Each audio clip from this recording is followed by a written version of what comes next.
Now, we are about to dive into one of the most valuable sections of pop fashion content, macro themes.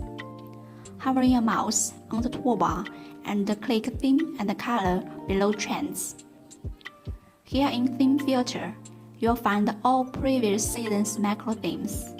It is released every 6 months, and this information is 15 to 18 months ahead of the season. Each theme represents one unique trend direction. Click the report cover. Here you can get started to understand the stories behind each macro theme. There are one color palette for each theme to help you with the design process. If you resonate with one representative brand, simply click the brand name and investigate more.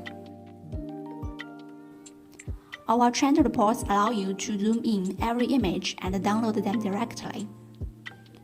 Key item, key clothing collocation, and pattern design are listed here for references.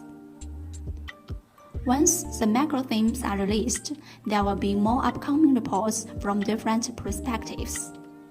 Designers can also explore more about its color, material, and their patterns, then build an original design on those key messages. Our professional trend analysis bring you the latest insight and innovation from the frontier end of fashion industry, saving you endless hours of research time.